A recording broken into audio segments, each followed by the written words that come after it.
Hello, I'm Phil. And I'm Ben. We're artists who work together as Juneau Projects.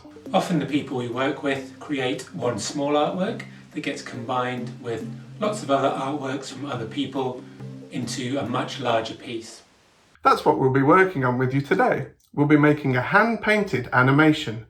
Each person will make a painting that will be combined with the paintings produced by everybody else to make a moving animation. We're working with schools and care homes in the area, so lots of different people from different places will all contribute to the animation.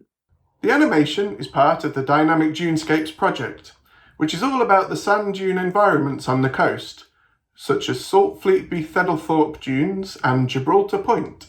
Sand dunes are an important geographic feature and habitat for wildlife.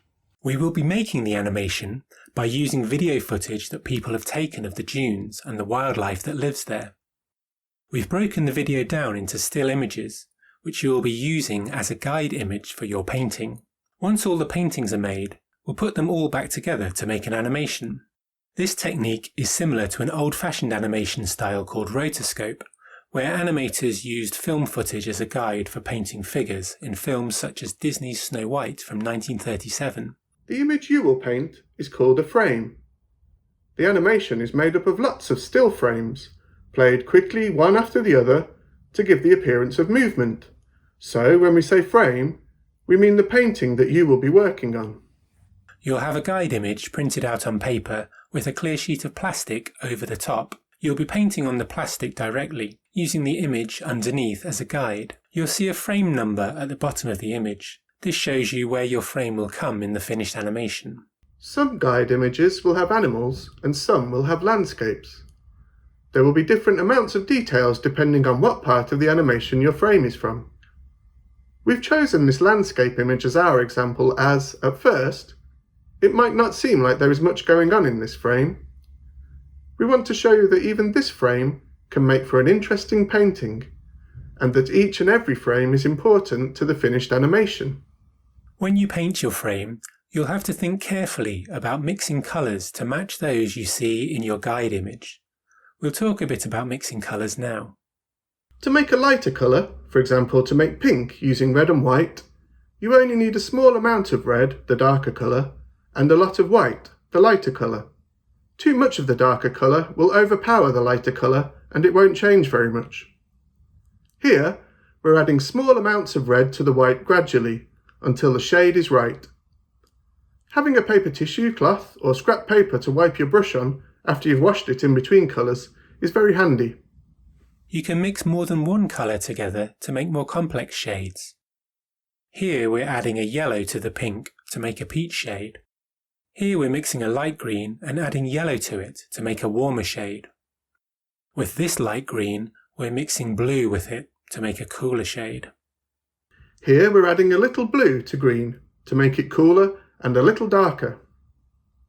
Now we're adding yellow to green to make it a little lighter and warmer. Experiment with mixing colours to find the shades you need for painting your frame. Add colours a little bit at a time until you get the shade you want. We don't normally use black when we're painting the animation frames, as it's such a strong colour it can often overpower the rest of the painting. Instead, we mix a dark shade that's close to black by using red, blue and green. You can mix in other colours too to find the right dark shade for your frame. The way we paint the frame is to paint directly onto the plastic sheet, using the photo underneath as a guide. The acrylic paints work well on the plastic as long as the paint doesn't have too much water in it, so we recommend wiping your brush each time you wash it in the water. Although we're using the photo underneath as a guide and we're trying to mix the paint colours so they match the photo, the paintings will still have a lot of individuality, as you can choose how to use your brushstrokes, whether the paint is thick or thin, and how much of the detail you include. These things will make your painting look unique and imaginative. A good way of seeing if the colour you have mixed is a good match is to hold your brush over the image and see if the shade looks right. You could also paint a little bit onto the plastic. It's easy to paint over if it's not right. This green looks too bright and not quite the right shade for this part of the image, so we'll add more yellow and some of our dark paint until it looks right.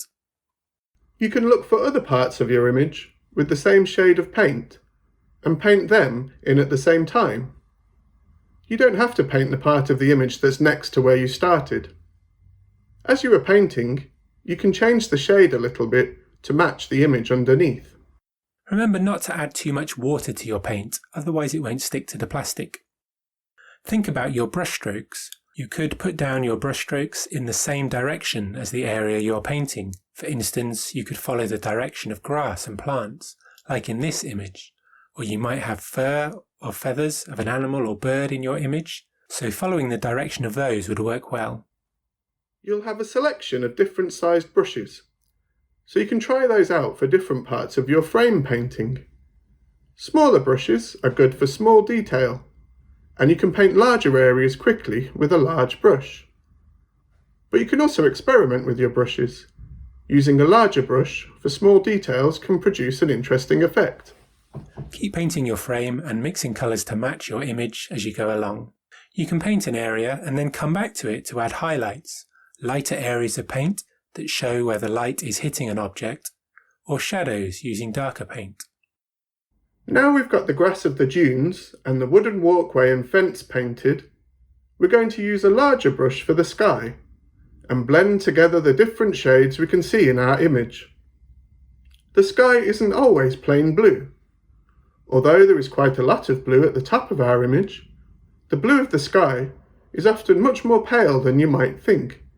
So we're looking closely at the shade. As it's nearly sunset in this image, there are some reds and oranges in the sky too. We're nearly finished, so we're going to check we've painted all of our plastic sheet. You can lift up the edge of your sheet or slide a piece of paper underneath it. Your painting will look quite different without the image underneath, but don't worry. We'll scan it for the animation with the image behind it, so any small areas you've missed won't show up. This frame needs a bit of the sky finishing off, so we'll do that now.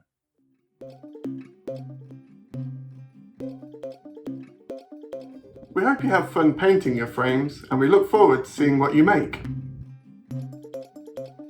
Once the animation is finished, we'll send you a copy and we'll also put it up online so that you can share it with friends and family. We hope this project helps spread the word about the importance of sand dune habitats, and that it shows the amazing landscapes they create and the animals and plants that live there.